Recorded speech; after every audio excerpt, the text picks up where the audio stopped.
नमस्कार. सध्या महाराष्ट्राच्या राजकारणामध्ये वेगवेगळे वळणं आपल्याला पाहायला मिळत आहे. जे पक्ष एकमेकांसोबत होते, आता तेच एकमेकांचे कट्टर वैरी किंवा कट्टर विरोधक होताना आपल्याला दिसत आहे. शरद पवार यांचे पुतणे असणाऱ्या अजित पवार यांनी ज्या शरद पवार यांची साथ सोडली आणि त्यांनी थेट राष्ट्रवादी पक्षासह त्यांच्या चिन्हावर देखील ताबा मिळविला. याच पार्श्वभूमीवरती जे आहे सुप्रियाताई सुळे यांनी काल पत्रकार परिषद घेतली. त्या पत्रकार परिषदेमध्ये त्या ज्या आहेत अजित पवार यांना जे चिन्ह देण्यात आले याबद्दल बोलत होत्या. परंतु जेव्हा त्या बोलत होत्या तेव्हा त्यांच्याकडनं एक मोठा शब्द गेला. कारण जेव्हा जेव्हा सुप्रिया सुळे बोलत असतात तेव्हा तेव्हा त्या अजित पवार यांना दादा किंवा अजित दादा म्हणूनच संबोधत असतात.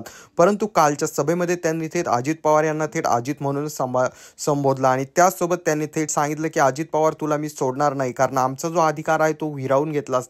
अशा प्रकारचं वक्तव्य जे आहे सुप्रियाताई सुळे यांनी केलंय. त्यांचा तो व्हिडिओ आता ती पत्रकार परिषद मोठ्या प्रमाणात व्हायरल होत आहे. सुप्रिया सुळे यांनी थेट पहिल्यांदा त्या ज्या आहेत अजित पवार यांना भेटलेल्या आहेत. पहिल्यांदा त्यांनी अजित पवार यांना दादा म्हणण्याऐवजी थेट अजित म्हटलेलं आहे. तरी तुम्हाला यावरती काय वाटतंय खाली कॉमेंट करून नक्कीच सांगा. आजच्यासाठी एवढंच. धन्यवाद मित्र.